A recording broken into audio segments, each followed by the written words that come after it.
Sabato njema. Sabato njema tena.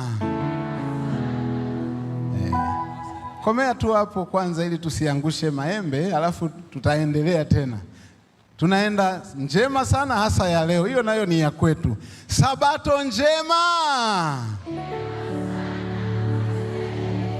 Asanteni sana. Karibuni katika ibada takatifu ya asubuhi ya leo kuelekea mchana, lakini vile vile ibada ya kuanza mwaka, ibada ambayo katika jimbo letu tumeichagua kama siku ya kwanza ya kukutana pamoja kwa ajili ya kuzindua dira ya kazi. Hivyo tunamshukuru Mungu kwa ajili ya yote yaliyofanyika katika siku ya leo. Ni mambo muhimu, yatatuongoza katika mengi ambayo basi yanaenda kufanyika hapo mbele. Kabla ya kuendelea mbali sana, naomba pia nichukue nafasi hii pia kutambua uwepo wa ndugu zetu wachache kwa unyeti wao. Nitambue uwepo wa mheshimiwa mzee wetu mzee Steven Wasila ambaye tumepata neema ya kuabudu naye katika sabato ya kwanza ya mwaka. Jamani, nisemeni amina kubwa. Karibu sana, tunafurahi kuwa na kiongozi wetu huyu. Mungu akubariki. Lakini pia nichukue nafasi pia kutambua uwepo wa ndugu Daktari Rimo Nyasao, waziri wa ulinzi, ambaye pia tumepata neema ya kuabudu pamoja naye hapa. Popote alipo anaweza akasimama akatupungia mkono. Aha, yuko mahali fulani hapo nyuma. Jamani, mnasemaje kwa ajili yake? Basi hawa ni washiriki wetu ambao kwa kweli wanampenda Mungu. Pamoja na majukumu yao mengi na mazito, lakini bado wamepata nafasi ya kuja kwa ajili ya ibada. Naamini baada ya ibada hii huenda tutapata nafasi ndogo pale ofisini hata kuomba pamoja nao, na itakuwa vyema. Basi nikitoka hapo pia naomba ni mtambue kiongozi mwenzetu, kiongozi wa jimbo dogo linalojulikana kama Zanzibar Mission Station, na huyu ni coordinator wa hilo eneo. Unaweza ukamuita mwenyekiti, ndiye anayesimamia kazi katika hiyo station ya Zanzibar yote kwa upana wake, Unguja na Pemba. Huyu si mwingine ni mchungaji Dominic Mapima, yuko mahali hapa. Jamani, mnasemaje? Imekuwa vyema pia kuabudu nasi. Tunashukuru kwa kutuchagua pia, sababu ni mwenyeji wa Seki, au angeenda hata Indian Ocean ambako kwa kweli ni kwao, lakini basi amefurahi kuabudu nasi, na sisi tunakukaribisha sana. Pamoja na hayo, kwa kweli naomba nichukue nafasi hii kuwashukuru waimbaji wote ambao wametuhudumia mahali hapa. Jamani, mnasemaje kwa ajili ya hizo kwaya? Tumeiona kwaya ya Mwenge, kwaya ile ya Kingongo, kwaya ingine ile iliyoimba wakati wa sadaka ni The Harmony. Lakini pia tuna kwaya changa ya ECF. Jamani, binafsi nimeona kama vile uwepo wa Bwana unatamalaki mahali hapa. Naamini mmetazama pamoja nami, na huduma zote zilizofanyika si za kwetu, ni za Bwana. Nafurahi kusimama hapa na nanyenyekezwa sana kuwa mbele ya kanisa hili la Mwenge ambalo binafsi wamenilea. Popote nitakapokuwa kwa kweli natambua kwamba malezi yao yamenifanya niwe hivyo nilivyofika. Hivyo na nikiwaona natamani kuwataja wote, ila nagundua muda haupo, ila tu natamani watu wote wa kanisa la Mwenge mjihisi kwamba mmesalimiwa. Vile vile nitambue uwepo wa wachungaji wa mitaa ambao tumejumuika nao hapa kwa ajili ya kupokea dira yetu na kuifanyia kazi. Basi Mungu awasaidie na wawezeshe katika kuifanya kazi hiyo. Lakini pia nisimsahau mzee wetu mstaafu Pastor Mande kwa kazi kubwa aliyofanya pia hapa na familia yake. Basi si vibaya nikiwachosha nikawasimamisha tena. Kama pastor yupo basi mama atakuwa amemwakilisha. Jamani, mpongeni tena mkono. Tunashukuru sana kwa kazi nzuri walioifanya, na kwa namna hiyo tunaendelea kumkaribisha mchungaji mgeni ambaye yeye atasimama sana mahali hapa. Kwa hiyo jamani, tujisikie wote kuwa mahali sahihi kwa ajili ya ibada.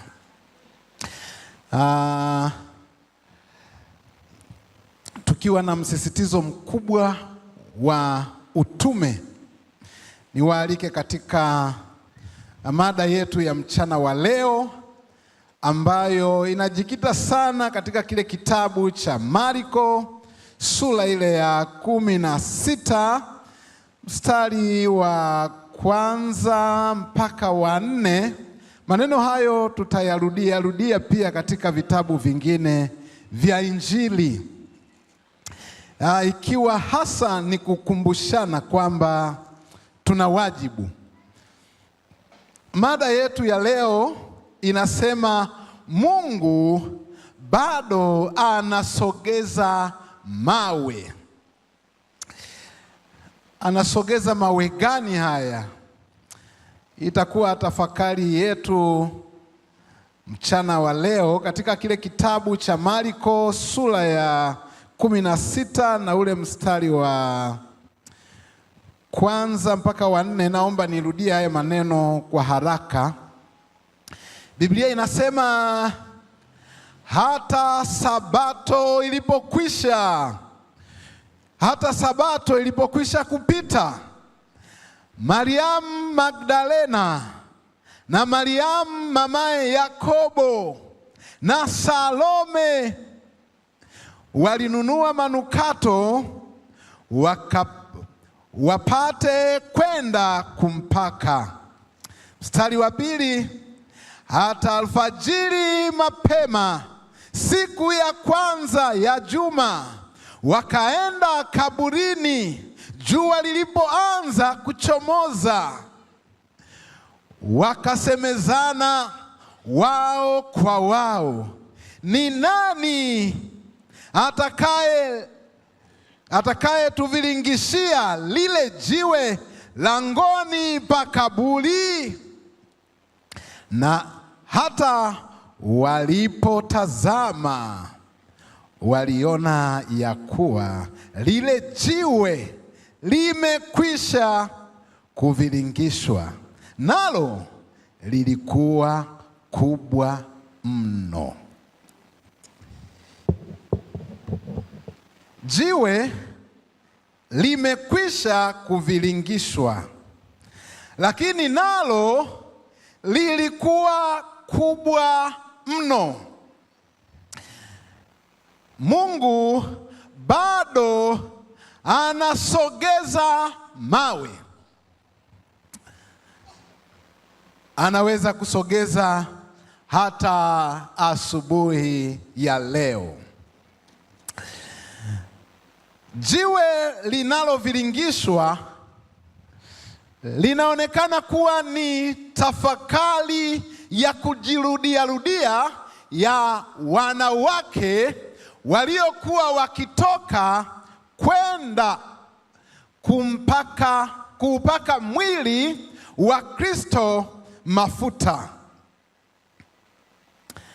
Wapendwa, leo tunahitaji kutafakari ujumbe uliojaa imani, tumaini, nguvu na ushindi. Wakati ambapo ulimwengu unaonekana kushindwa, kila mtu akifikiri kwamba wenda ana sababu ya kurudi nyuma, bado Mungu anaondoa jiwe. Mungu huondoa vizuizi katika maisha ya mwanadamu. Mungu hufungua njia mbalimbali ili mwanadamu aweze kupita, na hufanya hivyo kwa kuviringisha mawe mbalimbali yanayotusumbua katika maisha. Katika mwanzo wa mwaka, mwanzo ambao unabeba dira kubwa ya kazi ya utume, mwanzo ambao unabeba dhamana kubwa ya maisha yetu kama Wakristo, Mungu anaondoa jiwe. Hakuna jiwe kubwa mbele za Bwana asiloweza kuliondoa. Bado Mungu ana nguvu zinazoweza kufanya mambo yote yanayomsumbua mwanadamu, yanayosumbua kanisa, yanayosumbua taasisi. Mchana wa leo natamani kukuhakikishia kwa uwezo wa Bwana kwamba jiwe lililoko mbele yako linaweza kuondolewa. Katika maisha yetu mawe yapo, si ardhini tu, yako hata mioyoni pia. Tuna mawe yanayotusumbua. Yapo katika familia, mawe yapo katika afya, mawe yapo katika kazi na biashara, mawe yapo mbele yetu katika elimu, katika ndoa. Na hayo ndiyo Mungu amekusudia kuyaondoa tunapoanza mwaka, na anayaondoa kwa imani. Kwa hiyo jambo kubwa unapoanza mwaka, anza kwa imani kwamba Mungu anaweza na atafanya. Yule aliyesogeza jiwe lililofunika kaburi la Yesu yuko hai leo, na bado anaweza na anasogeza. Katika sura hiyo ya Marko tunaitazama asubuhi ya kwanza baada ya kifo cha Yesu. Mwanzo wa juma. Ilikuwa ni miisho ya juma lenye huzuni na kukatisha tamaa, wakati ambapo Yesu amekufa. Kuna mchanganyiko wa huzuni na furaha.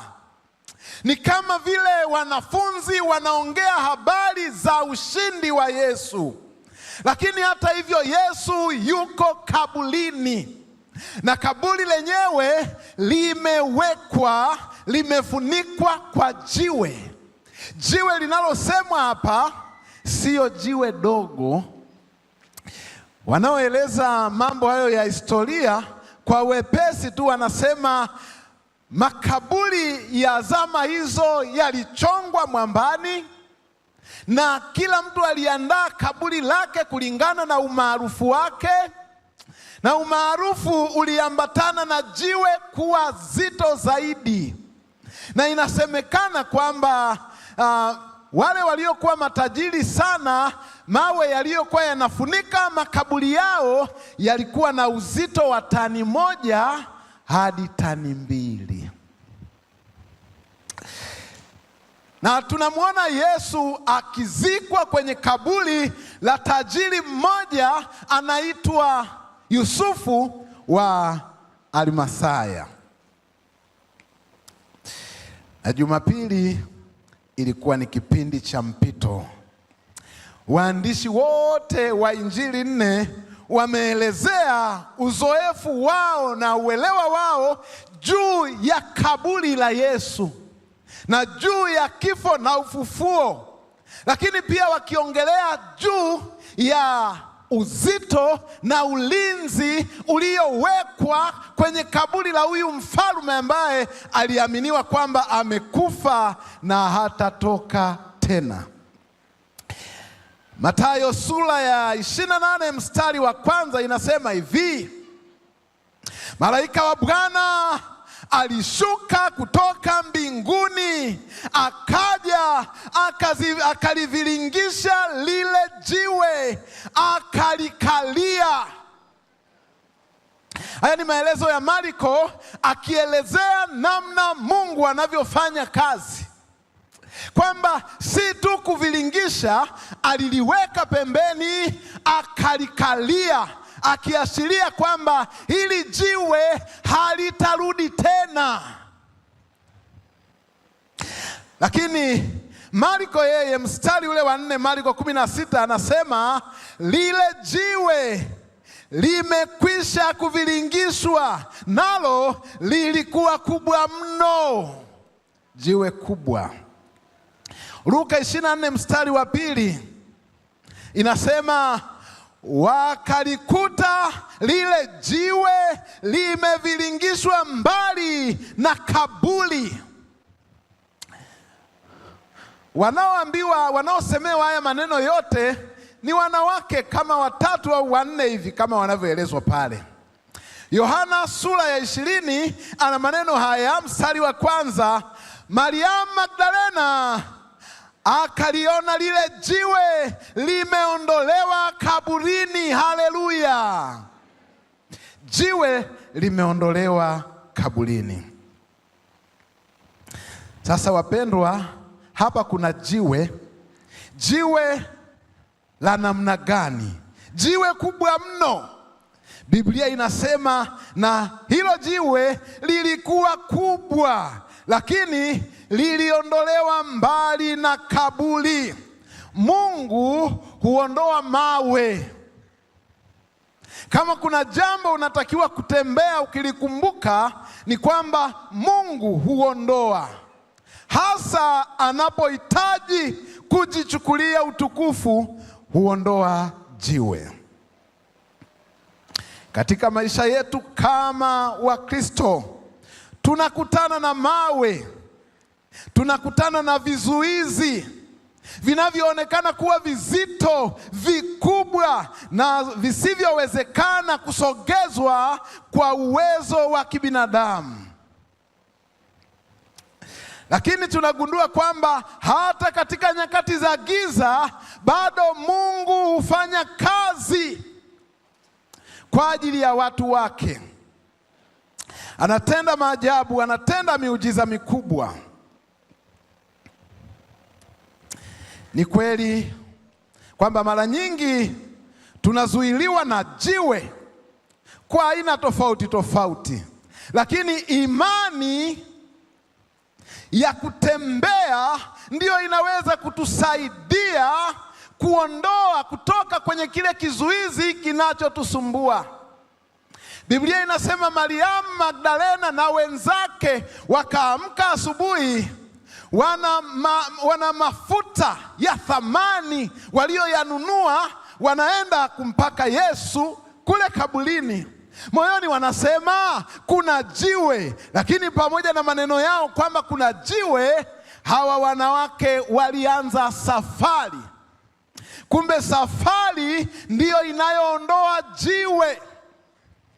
Lazima kuanza kutembea kuelekea kaburini.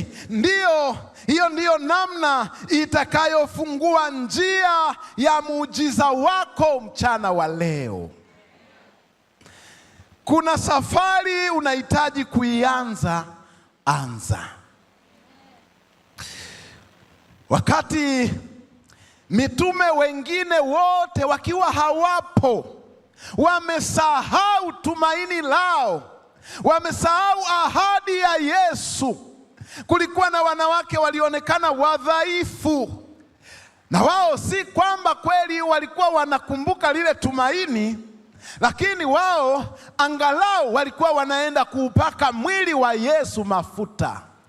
Wote walisahau kwamba Jumapili Yesu alikuwa ameahidi kwamba watakutana mahali fulani, wenda Galilaya na maeneo mengine. Ila hawa wanawake walianza safari. Tunapofungua mwaka 26, mbele yako kuna jiwe, lakini unahitaji kuanza safari. Wanawake walikuwa na upendo na uaminifu. Wanawake hawa walikuwa waaminifu kwa Yesu hata baada ya kifo chake. Yaani amekufa, yuko kaburini, lakini wanawake bado wanaonesha upendo. Wako watu upendo wao hukomea mahali fulani hivi. Yaani utawasikia ni marafiki kwa sasa, lakini huyo mtu akifa, wenda hawatafika kabisa kwa hiyo familia kuwaona hawa ambao walikuwa marafiki hapo nyuma. Wanawake walikuwa marafiki kwa Yesu hata wakati wa kifo chake. Wengine walikuwa wamekata tamaa, wenye hofu, wamekimbia mbali, lakini wao waliinuka asubuhi na mapema. Ishara ya uaminifu, ishara ya bidii, ishara ya kuwa tayari kwa kazi. Waliondoka asubuhi na mapema wakiwa wamebeba manukato, wakitembea kuelekea kaburini. Swali lao kubwa lilikuwa ni nani atakaye tuvilingishia lile jiwe? Lakini swali halikuzuia safari kuelekea kaburini. Wako watu maswali yamekatisha safari yao. Wenda hata walikuwa wanafikiri kwamba wangekuja, lakini kuna jiwe mahali fulani limewafanya wamerudi, wamebaki. Wako watu hapa walikuwa tayari kufanya maamuzi fulani, ila mioyoni wanatembea wanajiwe, wanasema lakini kuna kikwazo fulani, ni kikwazo kwangu, na hiyo imewafanya wakae. Wanawake dhaifu waliondoka na swali lao la jiwe, lakini bado walianza safari. Hii inatufundisha mambo muhimu. Upendo wa kweli wa Mungu kwa Mungu unaonekana zaidi wakati ambapo mambo hayaonekani kwenda sawa. Wakati ambapo watu hufikiriwa kwamba wamekatishwa tamaa, wamekwazwa, wanastahili kulalamika, wanastahili kutoa maelezo ya namna walivyofanyiwa vibaya. Mungu anataka hapo watu wathibitishe upendo wao kwa Mungu. Walipenda, waliamini na walijitoa. Hawa wanawake hawakubaki tu vile walivyokuwa, ila kulikuwa na kujitoa. Lakini bado walikuwa na tatizo, kulikuwa na jiwe. Swali kubwa lilikuwa jiwe.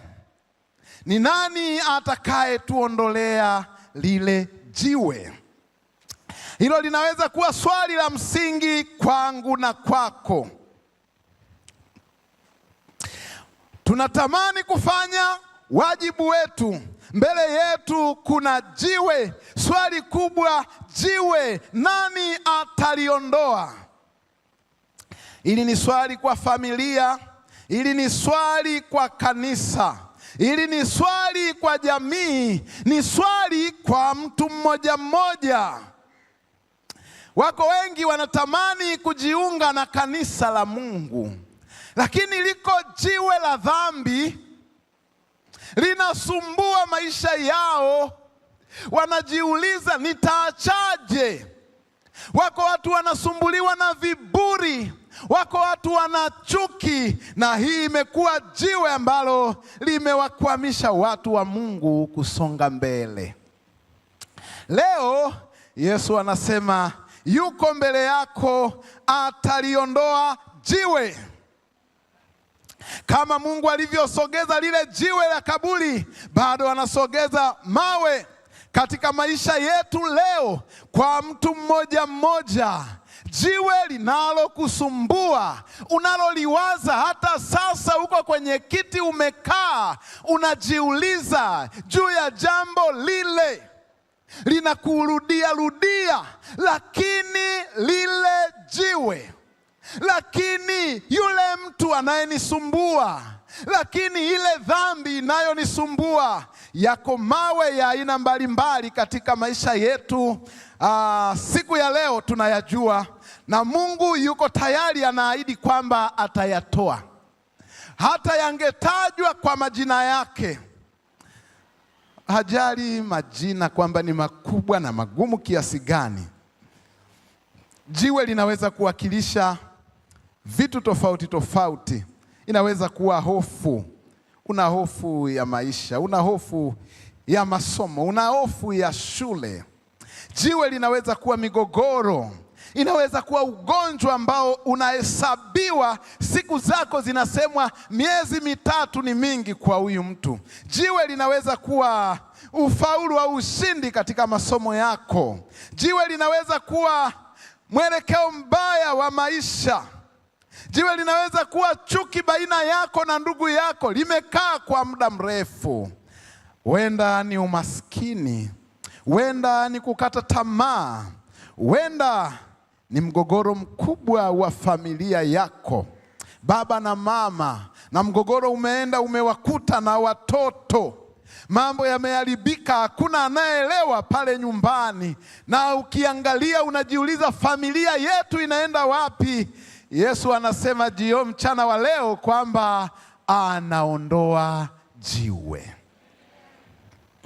Anaweza kuondoa jiwe la uzembe, anaweza kuondoa jiwe la uvivu, anaweza kuondoa hata jiwe la kukosa ajira. Ni kazi yake, ni specialisti, amebobea katika hilo.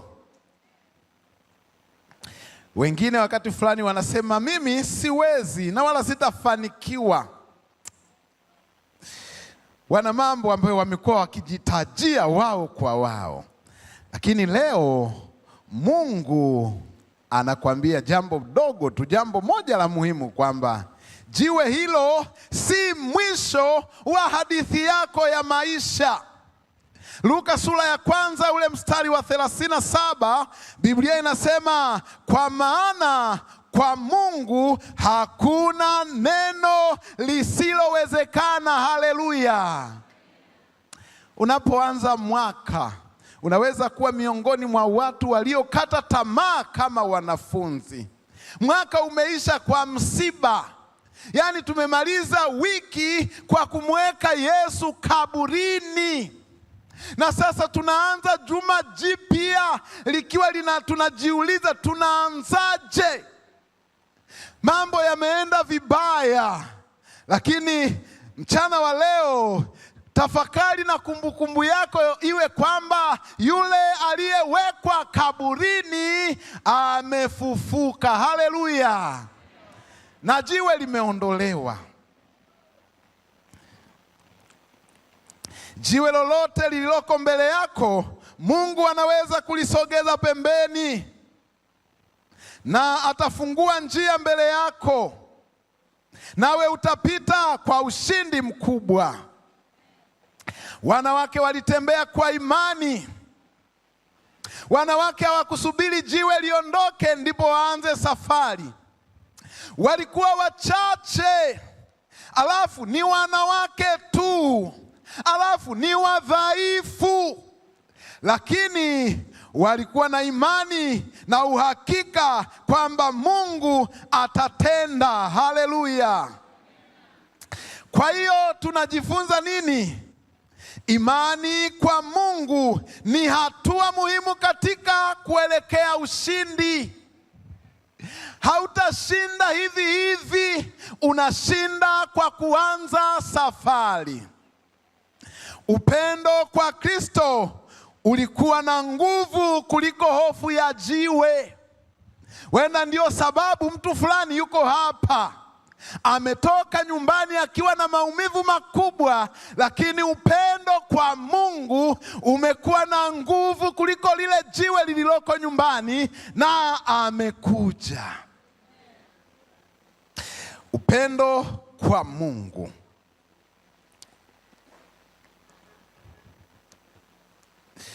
Wengine wetu tunaweza kusema, nikiona mlango umefunguka nitaanza kuondoka.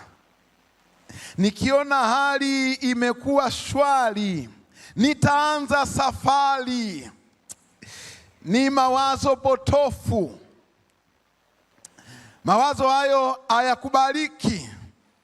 Imani si kusubiri mazingira yabadilike, bali kutembea huku ukiamini kwamba Mungu amebadilisha mazingira. Lazima utembee kwa imani. Mungu alisogeza jiwe kabla wanawake hawajafika.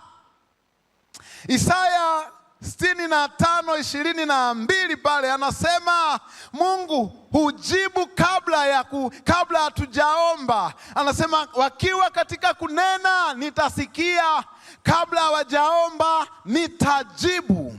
Na haya ni maneno yanayoleta imani kwa watu wa Mungu. Biblia inasema walipofika walikuta jiwe limesogezwa tayari. Watu wote wanaoianza safari leo, safari ya imani, ni hakika kwamba jiwe lao limekwisha kusogezwa mpaka sasa. Hii inatufundisha mambo machache. Mungu hututangulia. Mungu hutangulia. Walikuta jiwe limekwisha kuondolewa kwa sababu Mungu alikuwa ametangulia. Mungu hutatua matatizo yetu kabla hatujayafikia. Mungu anatumia mawakala wake kama malaika, wanadamu na mazingira kufanya yasiyowezekana kwa ajili yako na kwa ajili yangu. Wakati wewe ulipokuwa unalia usiku, Mungu alikuwa yuko kazini anafanya kwa ajili yako. Wakati ulipokuwa unauliza itakuwaje, Mungu alikuwa tayari amesema inawezekana na alikuwa ameanza kufanya. Jiwe halikusogezwa ili Yesu atoke kaburini, bali lilisogezwa ili watu waone kwamba Yesu hayumo kaburini. Wala hakuwa anahitaji msaada wa mtu kusogeza jiwe. Ila jiwe lilikuwa linaondolewa ili watu wengine waone kwamba ametoka, yuko nje kama alivyoahidi. Kimsingi alikuwa amekwisha kutoka. Ila kuna jiwe pale. Yesu hazuiliwi na jiwe, hazuiliwi na chumba kilichothibitishwa kwamba akipitishi hewa. Hakuna mahali panapomzuia, anaweza kutoka popote. Lakini hili tukio linafanyika kwa ajili ya nani? Lilikuwa ni kwa ajili yangu na kwa ajili yako, kwa mwanzo wa mwaka huu wa 2026.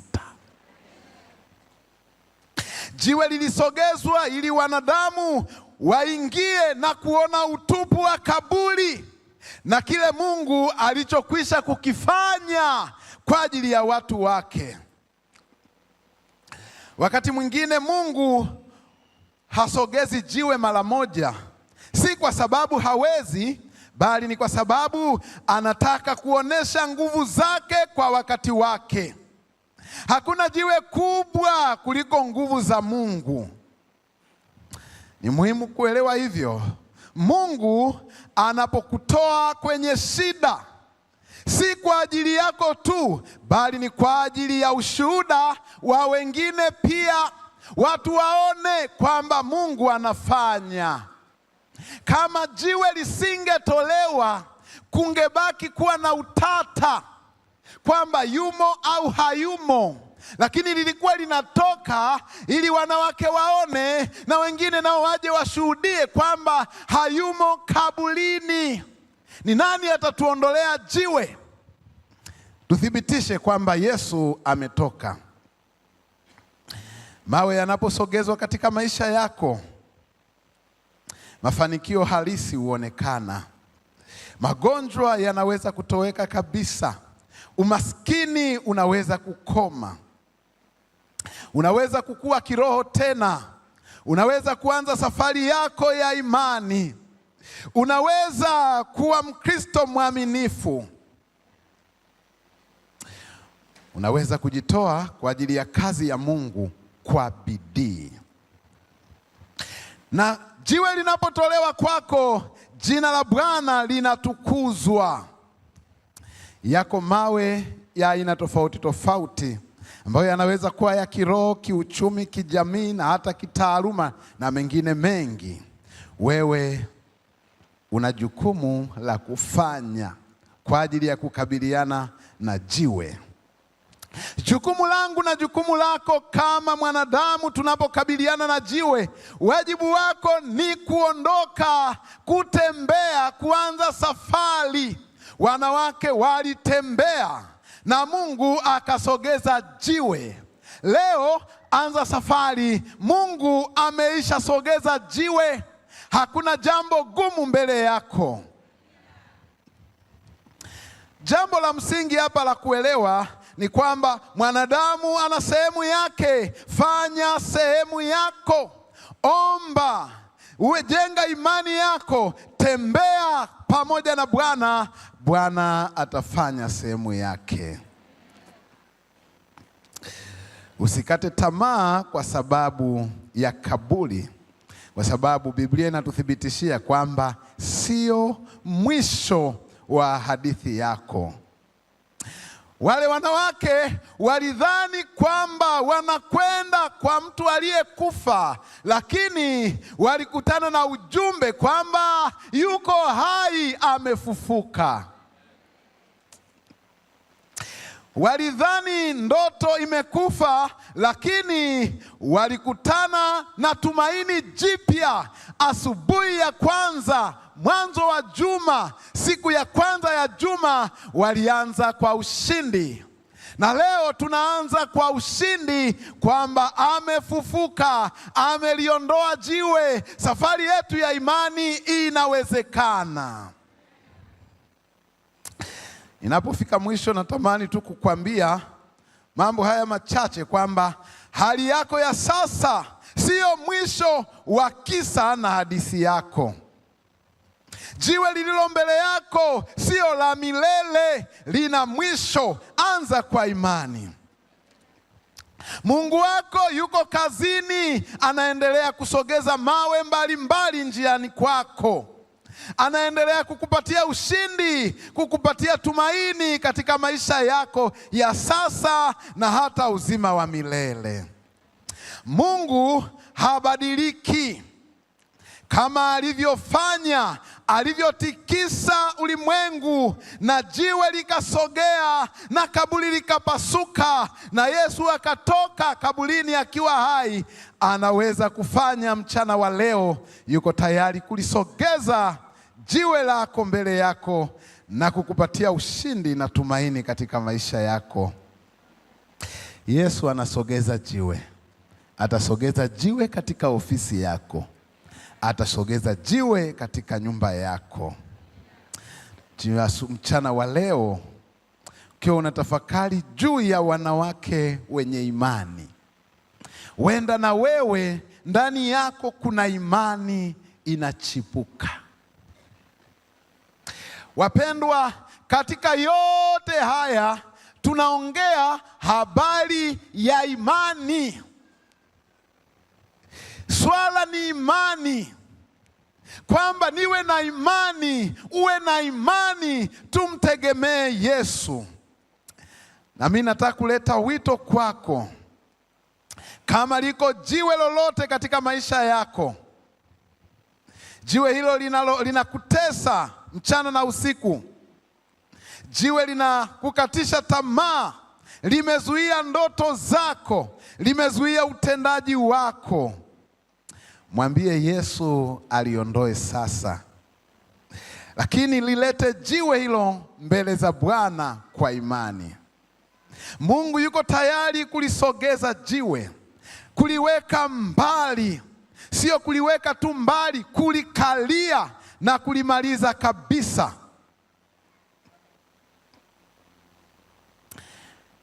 Mchana wa leo usikimbie kwa sababu ya jiwe. Usirudi nyuma kwa sababu ya hicho kizuizi. Usikate tamaa kwa sababu ya changamoto ulionayo. Inua macho yako. Biblia inasema jiwe limeishaondoka. Mchana wa leo tutizame kwa imani mbele za Bwana kwamba tunalikabili kaburi la Yesu na jiwe limeishaondoka. Endelea mbele, songa mbele, anza maisha haya kwa imani tena. Toa tena ahadi yako kwa Mungu. Mwambie Bwana, niko tayari, nilikata tamaa, nilirudi nyuma, lakini mwanzo wa juma jipya, Yesu akiwa amefufuka, anasubiri kukutana na wale aliowaahidi kule Galilaya na kwingineko. Yuko tayari kukutana nawe mchana wa leo. Kama ni kusudio lako kwamba Yesu, ondoa jiwe mbele za maisha yangu napoanza mwaka huu, unaweza ukasimama kwa miguu yako tunapoelekea kuomba. Wale wanaomwambia Yesu siku ya leo kwamba nina jiwe, kila nikiamka, kila nikitembea, kila ninachofanya kinaniambia kwamba kuna jiwe mbele yangu. Asante, Mungu akubariki. Lakini wito wa pili, tunaenda kujiweka wakfu. Unasema, kwa hili jiwe Yesu nisaidie, ninajitoa kwa mwaka huu, mambo yale ya mwaka jana yasijirudie, naanza upya. Unaweza ukatembea mbele, ishara ya ushindi, ishara ya kuanza safari. Tusogee, unaweza ukasogea hapa mbele tunapoenda kuomba pamoja. Hii itakuwa tu ni ishara ya kumwambia Yesu kwamba pamoja na kwamba kuna jiwe, lakini ninatembea. Tunaweza tusitoshe hapa, lakini ni ishara tu ya kumwambia Yesu. Unaweza ukatembea kidogo kimwambia Yesu kwamba niko tayari kwa ajili ya safari ya maisha haya, safari ya kazi kwa mwaka huu 2026. Nitamkaribisha Pastor Mapima, atasogea hapa akituweka wakfu. Tembea tu kwa miguu yako, tunaanza mwaka. Si lazima kwamba wote tuje hapa mbele, ila tembea, fanya ile move ya kuonesha kwamba ninaenda kaburini, hata kama jiwe ni kubwa. Jiwe lako ni kubwa kiasi gani? Tembea mbele. Pastor Mapima kama yupo, atatupatia ombi la kutubariki. Baada ya hilo ombi, nami pia nitahitimisha. Hawa watu wamesimama kwa miguu yao. Wako waliotembea mbele kwa ujasiri ukiomba Mungu aondoe jiwe, lakini wako ambao si kwamba hawapendi, ila mazingira hayawaruhusu kusogea. Mungu anakuona. Tunapojiweka wakfu, utoe moyo wako kwa Yesu. Kama kuna dukuduku moyoni, hilo ni jiwe. Mungu akusaidie unapoanza mwaka mwingine, aliondoe liende mbali. Karibu. Basi tumheshimu Mungu, tuweze kuomba. Baba mtakatifu, mtakatifu, mtakatifu Mungu wetu, katika masaa haya na katika siku ya leo ya Sabato, tunayo heshima mbele zako kukushukuru kwa wingi wa rehema na fadhili zako katika maisha yetu. Tunakushukuru kwa sababu katika wasaa huu mwingine umewaita watoto wako kukusanyika katika kanisa hili, katika tukio hili maalum kabisa la jimbo hili la ECF kwa ajili ya kuzindua dira ya utume, dira ya kazi yako kwa mwaka 2026. Baba, asante kwa ajili ya wote ambao wamejitokeza katika tukio hili. Asante kwa ajili ya vipindi vizuri ambao vimeongozwa na watumishi wako, na asante kwa sababu dira hii imezinduliwa pamoja nawe, na tuna hakika ya kwamba utakuwa kiongozi na utawashindia watoto wako kuyafikia mafanikio yote yaliyokusudiwa katika miaka hii mitano. Lakini zaidi sana Baba, umeruhusu mtumishi wako, mwenyekiti wetu wa jimbo Pastor Mganda, kuzungumza pamoja nasi katika mchana wa leo. Ametutia nguvu Mungu wetu kupitia katika neno lako. Tumejifunza na tumeona tena ni fundisho kutoka kwa Kristo mwenyewe. Tumejifunza kuona ya kwamba katika maisha yetu kunaweza kuwepo na mawe mbalimbali, kunaweza kuwepo na vizuizi mbalimbali ambao vinaweza kutukatisha tamaa, ambao vinaweza kuturudisha nyuma, ambao vinaweza kufanya tuone ya kwamba hatutaweza kufika mahali tunapofikiria kufika. Lakini mchana wa leo kwa neno toka kwenye kinywa cha mtumishi wako ambaye umemgusa katika mchana wa leo kuleta ujumbe huu maksusi, tumetiwa moyo na ya kwamba tutasonga mbele kwa nguvu na kwa uwezo wako. Na wako watoto wako ambao neno hili limeingia katika mioyo yao, na kwa Roho Mtakatifu wametiwa moyo na wito umetolewa, wamepiga hatua kujitoa tena upya kwako, wakikutumaini wewe ambaye ndiye specialist wa kuondoa mawe kama tulivyojifunza.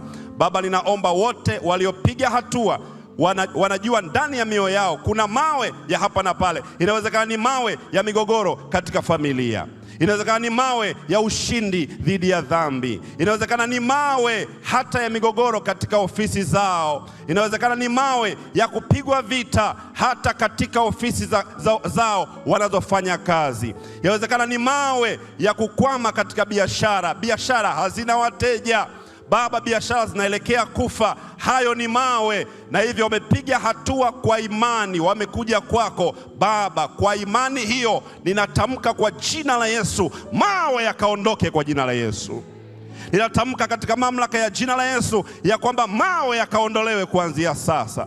Wapatie watoto wako ushindi katika jina la Yesu. Wapatie kuamini ya kwamba wewe umeshatangulia mbele na umeondoa vikwazo kama tulivyojifunza katika neno lako. Lakini wengine inawezekana ni mawe ya kukaa katika upande wa shetani, vizuizi. Kila wito unapotolewa hawachukui hatua, hawafanyi maamuzi. Shetani anawazuia, anawaambia subiri kidogo, subiri kidogo. Lakini leo wamepiga hatua, wamekuja hapa na mawe yameshaondolewa. Baba, wakawapokee watoto wako kuanzia sasa, na mawe yasirudi tena katika jina la Yesu. Asante kwa sababu ni mwema. Ninaomba pia ombi maalum kwa ajili ya jimbo hili la ECF. Baba, na waendelea kuwaweka mikononi mwako watumishi wako, viongozi wetu wa kazi ambao umewaita wewe mwenyewe kukutumikia katika zamu zao. Baba, ninaomba endelea kuwatetea watumishi wako, endelea kuwaongoza njia watumishi wako. Leta ushirikiano mzuri na washiriki. Hatuna nia nyingine, nia yetu kubwa ni kuhakikisha ya kwamba ufalme wako unaendelea kuinuliwa katika ulimwengu huu, kuandaa watu kwa ajili ya ulimwengu ujao, kwa ajili ya makao ya milele. Hivyo Hivyo nakusihi Mungu wetu, leta upendo, leta ushirikiano, tupatie hata washiriki wazuri ambao wataendelea kushika mkono uongozi huu na mafanikio makubwa yakatokee kwa ajili ya utukufu wa jina lako. Lakini naomba pia kwa ajili ya kanisa la Mwenge, wabariki watumishi wako hawa, wameendelea kukuinua wewe katika maeneo mbalimbali, hata kupitia njia ya mitandao ya kijamii. Ibada zimekuwa zikishuhudiwa zikitokea hapa, wanaweza wasione wanachokifanya, lakini Baba endelea kuwashikilia, tunza umoja katikati yao, kanisa hili kaendelee kutumikia na injili yako ikaendelee kuenezwa katika maeneo haya na hata mwisho wa nchi. Bariki hata viongozi, mchungaji wa mtaa huu ukambariki Mungu wetu na ukamsimamie katika kazi yake. Bariki wazee wa kanisa, bariki viongozi, wajumbe kwenye mabaraza, na bariki washiriki wote. Na mwaka huu Baba, kanisa la Mwenge pia likaishangaze uongozi wa ECF, likafanya mambo makubwa zaidi kwa ajili ya utukufu wa jina lako. Neema yako inatosha. Tumeomba hayo tukijikabidhi kwako kupitia jina la Yesu Kristo aliye Bwana na mkombozi wetu.